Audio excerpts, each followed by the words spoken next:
မောကြည့်ပြီးတော့ပြောနေတာဟုတ်လားမကောင်းခဲ့တာဘလောက်ဒီအစွမ်းတတိကြီးကြီးမားမားသူ့ကိုနော်ဖြစ်စေပြီးတော့ဒုက္ခပေးနေတယ်လေသူ့တွေမကဘဲနဲ့သူနဲ့နီးစပ်ရတွေပါဒုက္ခပေးနေတယ်လေဆိုတော့ပြောတာအဲ့ဒါနဲ့တော်တော်လေးအရွယ်ရောက်လာတယ်9နှစ်10နှစ်သားလေးလောက်ပေါ့နော်တကယ်ကိုမှကြောက်စရာလေးပေါ့မိမမရှိဘူးလေညီကူမောင်နှမမရှိဘူးလေဒီလိုလေးပဲဖြစ်တယ်လို့နေရတယ်မြင်းကြည့်လိုက်ပေါ့စိတ်ကူးထဲမှာဟုတ်လားအဲ့ဒါရှင်သာရိပုတ္တရာတွေ့တော့အလွန်သနာရတယ်အရှင်မြတ်ကြီးကအဲ့တော့သူ့ကိုသနာတော့မင်းကိုရင်လေးဝတ်ပါလားတပည့်တော်ဘယ်သူဝတ်ပေးမှာတော့ဒီလောက်ဆင်းရဲနေတာငါဝတ်ပေးမယ်ဆိုတော့လိုက်သွားအကြောင်းကိုရောက်တော့ကိုယ်တိုင်ရေချိုးပေးကြီးတွန်းပေးအကုန်လုံးတတ်တတ်ရဖြစ်အောင်လုပ်ပြီးတော့ကိုရင်လေးဝတ်ပေးတယ်အဲ့ဒီကျမှသူတော့စောတော်နဲ့ဆိုင်တော့ချမ်းသာအဲ့ဒါအရွယ်ရောက်တဲ့အခါကျတော့အသက်20ပြီးတော့ယဟန်ခံကိုရင်ယဟန်ဖြစ်တယ်ဟုတ်လားအံ့ဩစရာကောင်းတာအဲ့ဒီဘဝမှာသူကတခါမှဝါအောင်တနက်မှမစားဘူးတဲ့နော်တခါမှဝါအောင်မစားဘူးအတ္တရိတအလှူကြီးတွေလှူကြတာရှိတယ်ဟုတ်လားဝိသခါတော့အနာတပိန်တို့အိမ်သွားကြိုက်တဲ့လောက်နော်ဒီတပိတ်ကို3-4ပါးစားလို့ရဘာလို့သူဝအောင်မစားရတာတော့အံ့ဩစရာအဲ့တော့ तू ကအစီရင်စီအတန်းလေးလိုက်တိုင်းဆွမ်းခံပြီးဆိုရပါစို့ဟုတ်လားသူ့တပိတ်ကလေးလောင်းမဲ့လူကကြည့်လိုက်တယ်ဟာဆွမ်းနေဟင်းနေပြည့်နေတယ်လို့ထင်နေတယ်တဲ့အဲ့ဒါနဲ့တစ်ခွက်ပဲထည့်တယ်ဒါပဲတကယ်တမ်းသူထဲမှာဆွမ်းရှိတာမဟုတ်ဘူးဒါသူ့ရဲ့ကံကဟိုလူကိုလှည့်စားနေတာပေါ့နော်ဒါမို့စမ်းကြယ်တာကိုဘုံဘကအံ့ဩတယ်ထူးဆန်းတယ်ဆိုတော့အဲ့ဒါကိုပြောတာပါဟုတ်လားတခါတလေဆိုလို့ရှိရင်ဒီမှာလောင်းစရာခွက်ထဲမှာရှိတယ်ဒါပေမဲ့သူ့ကိုလောင်းမကြည့်လို့ရှိရင်ခွက်ထဲမှာမရှိတော့သလိုမျိုးဖြစ်နေတယ်ဘလို့အကြောင်းကြောင့်ပဲဖြစ်ဖြစ်အကြောင်းတစ်မျိုးမျိုးနဲ့သူကတော့ဝအောင်မစားရတာတော့အသေးချပဲအဲ့ဒါနောက်ဆုံးသူယန္တာဖြစ်တယ်ယန္တာဖြစ်တော့လည်းပဲဝအောင်စားတယ်ဆိုမစားဘူးယန္တာဖြစ်သွားစေတဲ့ဒီဉာဏ်ကြီးရတော့မှသူ့ရဲ့တစ်ချိန်တုန်းကမှားယွင်းခဲ့တဲ့အမှားတစ်ခုကိုမချေဖျက်နိုင်ဘူးနော်အဲ့ဒီအရှင်ကိုမတွန်းလှန်နိုင်ဘူးဒါကိုမြင်စေခြင်းတာပေါ့ဟုတ်လားအဲ့တော့နောက်ဆုံးကျတော့သူပြိဋိဘံစံတော့မယ်ရှင်သာရိပုတ္တရာသိတယ်သူအသက်လည်းမရှိပါဘူးရှင်သာရိပုတ္တရာအရင်ပြိဋိဘံစံတယ်ရှင်သာရိပုတ္တရာ9နှစ်သားလောက်တည်းသာသူ့အကြောင်းကိုခေါ်လာတာသူ့အရင်ပြိဋိဘံစံတယ်ဆိုတော့သူအသက်မရှိလို့ပေါ့ဟုတ်လားအဲ့ဒါနဲ့သူကစဉ်းစားတယ်တဲ့အရှင်မြတ်ကြီးကဒီလောတကဒိဋ္ဌကိုနော်ပြိဋိဘံစံကနေတော့ငါထမင်းလေးထွန်းလေးတက်တက်တော့ဝါအောင်စားစေခြင်းတယ်ပေါ့အဲ့ဒါနဲ့ပြိဋိဘံလည်းစံတော့မှဒီနေ့ဆုံးခံခေါ်သွားတယ်သူပါလာတ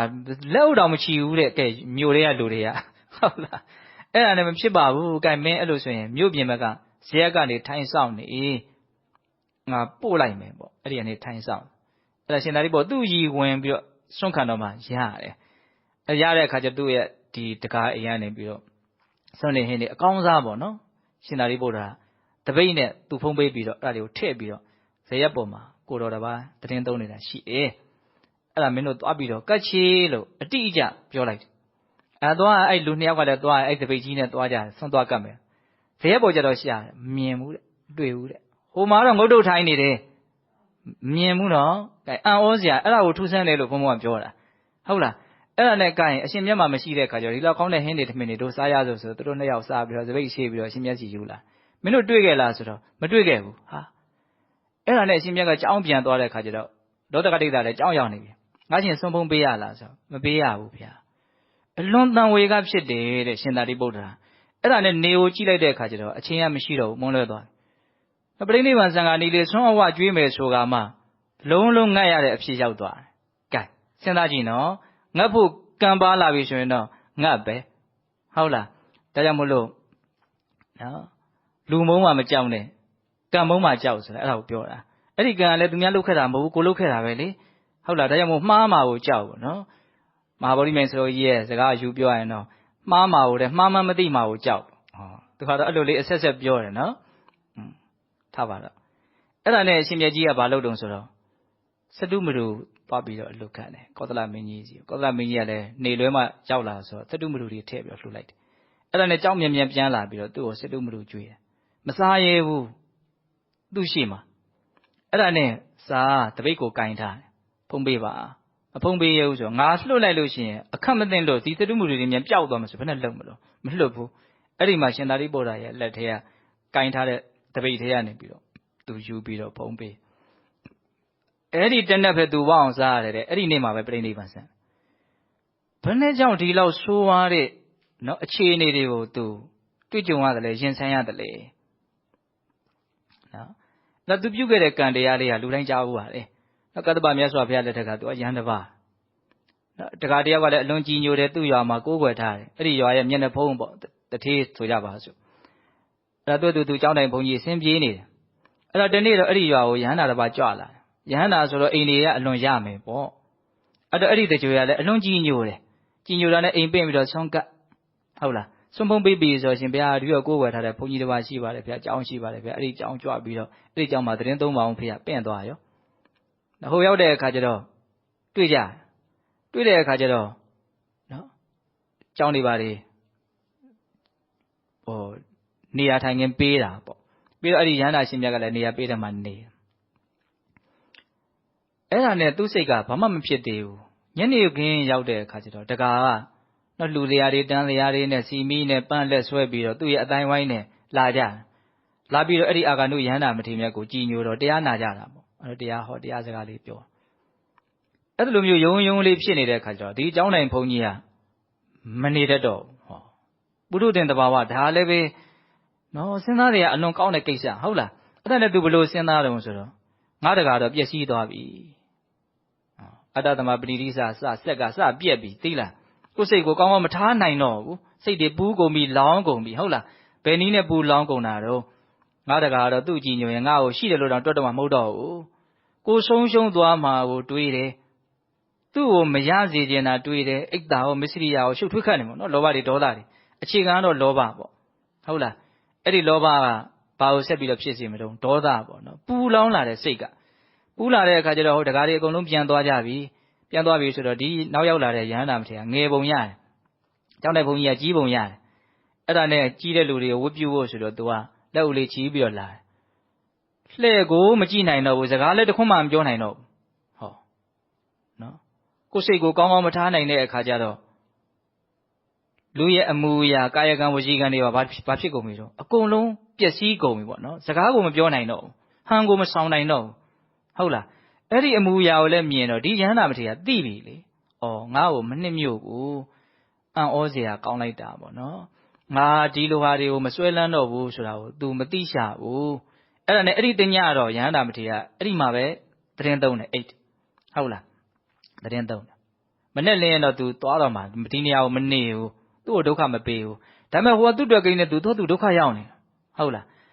Eddie say, yes, Nida, Betty La, so Kayagan was eager, yes, Mutila. Hola. At a minute, Leno, Melenga, so it time. Need ain't a guy with all the Sumbon Benija, oh. So it had to Palo don't so.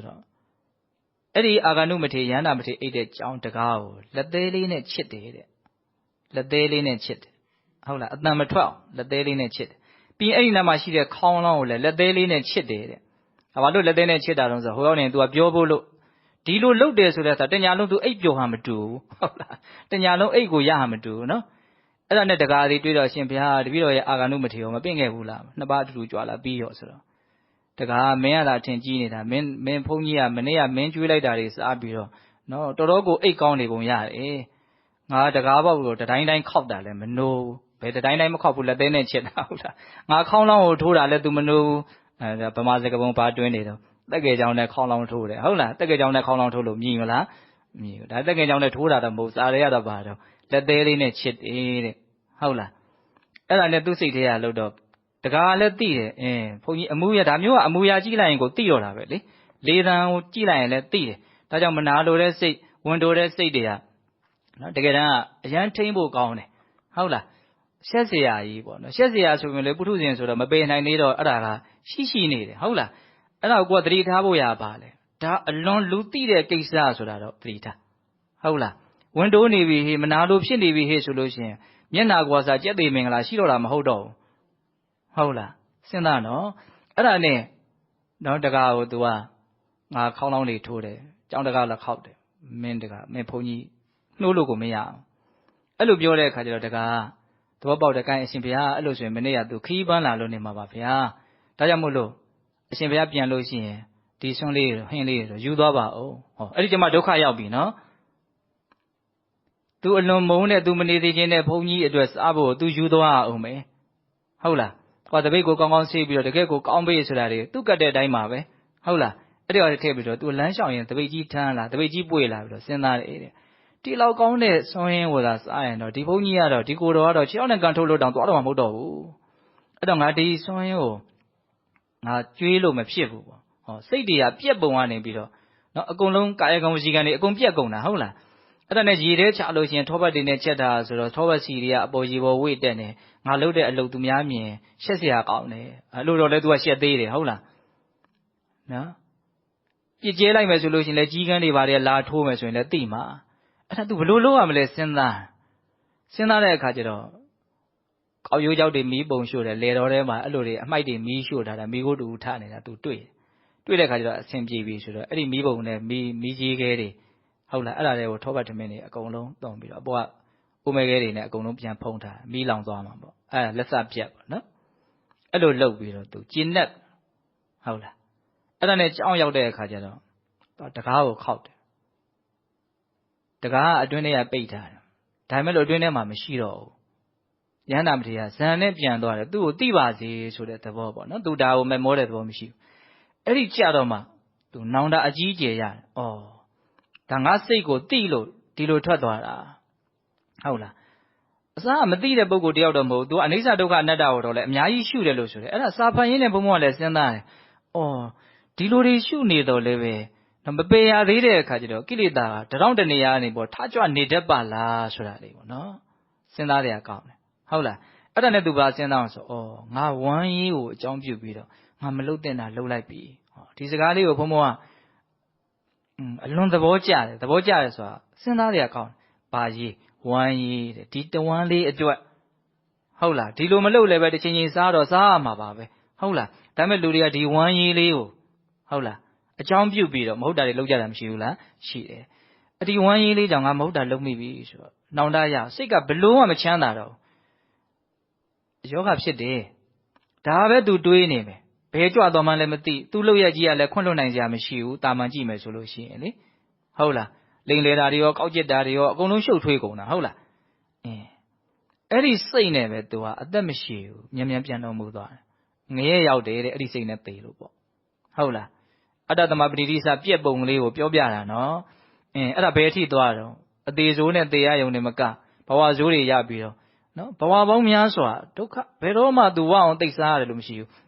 ဒါသူကျူးလွန်စောရတာလဲတာမန်ပုဂ္ဂိုလ်မဟုတ်တာလည်းပဲပါမယ်ပေါ့နော်ဟုတ်လားအဲ့ဒါမလို့မြတ်စွာဘုရားလက်ထက်မှာယဟန္တာတော့ဖြစ်တယ်နော်ဒုက္ခတွေတော့ငြိမ်းသွားပြီဒါပေမဲ့ငြိမ်းခင်မှာဘယ်လိုတွေဖြစ်နေတော့ဆင်းရဲဒုက္ခတွေကိုအများကြီးခံရတယ်ပေါ့နော်ဒါဘုံကပြောတာတော့နော်စိတ်ကိုကောင်းအောင်မထားဘူးဆိုရင်စိတ်ထားတွေဆိုးမယ်ဆိုလို့ရှိရင်နော်အသေးဆိုးနဲ့သေရယုံမကဘဲနဲ့ဘဝတန်တရားမှာနော်ဒုက္ခဆိုးတွေနဲ့လည်းပဲရင်ဆိုင်ရတတ်သေးတယ်ဆိုတာလေးကိုပြောပြတာဟုတ်လားအဲ့ကြောင့်မလို့အကောင်းတွေနဲ့ပြည့်စုံအောင်အတ္တသမပဏိတိစက်ကိုမပြည့်စည်အောင်ဘုံဘုံတို့ဘာလို့မှာတော့ကြိုးစားရမယ်ပေါ့နော်ကိုယ်စိတ်ကလေးကိုကောင်းကောင်းထားမယ်ဒါလေးကိုဆုပ်ကင်ထားရမယ်ဘာပဲဖြစ်နေငါစိတ်ကလေးကတော့ကောင်းစေရမယ်စိတ်ယုံမှတွေတော့မဝင်စေရဘူးဆိုတာမျိုးပေါ့နော်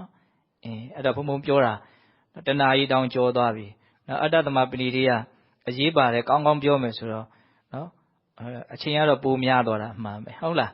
အဲ့ဒါဘယ်နှမျိုးပြောလိုက်တော့အကြံမြင်၃မျိုးနော်အတ္တသမပဏိတိဆိုတာဘာလဲဟုတ်လားအတ္တသမပဏိတိဖြစ်အောင်ကိုယ်စိတ်ကိုဘယ်လိုထားမလဲနော်အတ္တသမပဏိတိရှိဖို့အရေးကြီးပုံဒါ၃မျိုးဘုံဘုံပြောလိုက်တယ်ဟုတ်လားအတ္တသမပဏိတိဆိုတာကိုယ်စိတ်ကိုကောင်းအောင်ထားတာကိုယ်ကောင်းအောင်ထားတာဘယ်နည်းနဲ့ထားမလို့စဉ်းစားဆင်ခြင်တဲ့နည်းနဲ့ထားမယ်ပွားများတဲ့နည်းနဲ့ထားမယ်ပြန်မပြောတော့ဘူးနော်ဟုတ်လားဒီလိုမထားနိုင်ဘူးဘုံဘုံတို့စိတ်တွေဖောက်ပြန်ကုန်ပြီပျက်စီးကုန်ပြီယုံညံ့ကုန်ပြီဆိုရင်ကာယကံဝစီကံတွေပါတစ်ဆင့်ပျက်စီးပြီးတော့ဘဝဟ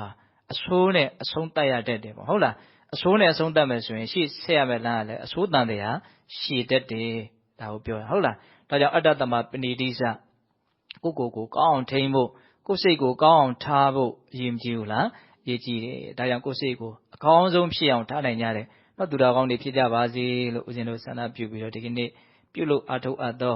ဒါနသီလသမာဓိပညာကုသိုလ်ကောင်းမှုအစုစုတို့ရဲ့စွမ်းတတ္တိကြောင့်ဘုရားတပည့်တော်တို့သည်မဲ့ညာပူညံမျက်နှိပ်ဗံကိုလျင်မြန်ထုတ်ချောက်မျက်မှောက်ပြုပရစေကုန်သောဟု ပတ္တနာအောင်စုပြုကြကုန်ရာတည်း